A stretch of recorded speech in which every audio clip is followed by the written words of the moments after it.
Microsoft পাওয়ার পয়েন্টের প্রেজেন্টেশনটি বানানোর জন্য প্রথমে মাইক্রোসফট পাওয়ার পয়েন্টটি ওপেন করতে হবে। ওপেন করার পর কন্ট্রোল এ প্রেস করে ডিলিট কি প্রেস করলে পেজটি ক্লিয়ার হয়ে যাবে এবং ইনসার্ট অপশানে ক্লিক করে শেপের অন্তর্গত গোল শেপটি ইনসার্ট করে নেব এবং এটিকে ওয়াইড আর হাইট একই রাখার জন্য ফরম্যাট অপশানে সাইজ কমান্ড গ্রুপের হাইট আর ওয়াইডে 3 দেওয়া হবে যাতে এটা দুদিকেই সমান হয়। এরপরে এই শেপের মধ্যে এই শেপটির শেপ আউটলাইন যেটা আছে সেটা নো করে দেবো এবং শেপ ফিল্ডে গার্ডিয়ান ফিল্ডের অন্তর্গত মোর গার্ডিয়ান ফিল্ডে ক্লিক করার পরে এখান থেকে আমার গার্ডিয়ান ফিল্ড অপশানে ক্লিক করার পর এখান থেকে প্রিসেট কালার অপশান থেকে মানে আগে থেকে সেট করা এটা সান কালার নেওয়া হলো এবং এটার হচ্ছে টাইপ রেক্টাঙ্গেল এবং এটার ডাইরেকশানটা গোল মতো নিয়ে নেওয়া হলো।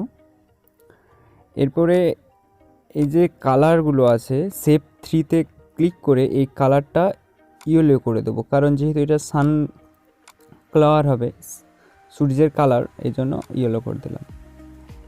তো ইয়েলো করার পরে 3D ফরম্যাট অপশানে যাব। এটাকে 3D ফরম্যাট আনার জন্য টপ থেকে এটা আর বাটন থেকেও এটা ক্লিক করে যে ওয়াইড হাইট যেটা দুটো আছে এই সবগুলো নিয়ে আমরা করে দেবো 108। এটা করার ফলে যে শেপটা নিয়েছিলাম সেটা 3Dর মতো দেখাবে এবং ফেস যে অংশটা এটা একটু ব্লার করে দেবো, অর্থাৎ সাদা টাইপের করে দেবো ডিপ একটু ইয়ের জন্য। এটা নিজেদের পছন্দ মতো করে নিতে হবে। এরপরে শ্যাডোটা আমরা একটা কালার দিয়ে দেবো, এটা সূর্যের যে কিরণের রশ্মিটা এটা একটা ইয়েলো করে এর ব্লারটা আর সাইজটা দুটোকে একটু বাড়িয়ে দিতে হবে। এটাকে আমরা এখন পছন্দ মতো একটা দিয়ে নিলাম সাপোজ। দেওয়ার পর ক্লোজ অপশানে ক্লিক করতে হবে। করার পর এই যে পেজের যে ব্যাকগ্রাউন্ডটা এই পেজ ব্যাকগ্রাউন্ডটা ব্ল্যাক করে দেবো। এবার দেখা যাচ্ছে যে এটার যে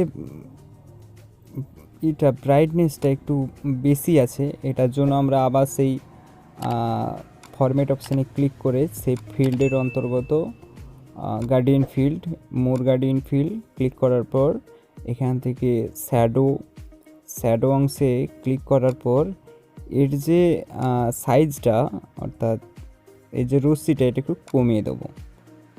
তো কমিয়ে দেওয়ার পরে এটার একটা ডুপ্লিকেট শেপ নিতে হবে। ডুপ্লিকেট শেপ নেওয়ার জন্য আবার শেপ অপশানে ক্লিক করে একটা শেপ ইনসার্ট করে নেব।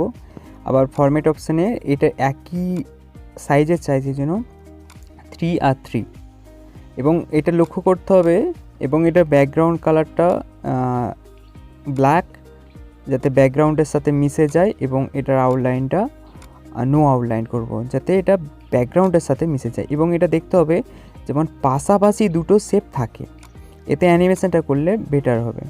তো অ্যানিমেশনে ক্লিক করার পর কাস্টম অ্যানিমেশন এখান থেকে মোশন পার্টে ক্লিক করে লেফট অপশানে ক্লিক করে দেখা যাবে এটা কিছুটা লেফটের দিকে চলে যাচ্ছে। তো এটাকে আমরা একটু লং ডিস্টেন্সে রেখে দেবো মোশন পার্টটা। তো এরপরে আমরা যাব টাইমিং, অর্থাৎ এটা খুব দ্রুত গতিতে যাচ্ছে। তো এই জন্য উইথ প্রিভিয়াস এখানে যে স্পিডটা আছে এটার উপর ক্লিক করে আমরা এটা নিজেদের পছন্দ স্লো কেউ করতে পারে, ফাস্টলি করতে পারে। তো আমরা এখানে 30 দেওয়ার পর এটা রিপ্লেস হবে until end of the slide.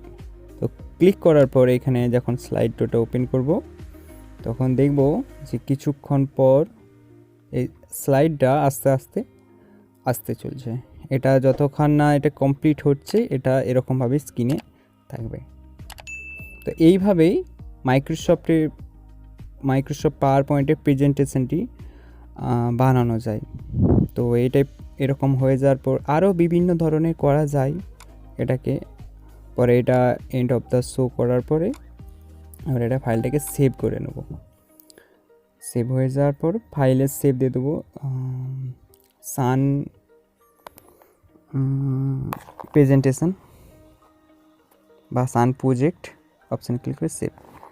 এর ফলে এই প্রজেক্টটা কমপ্লিট হয়ে গেল।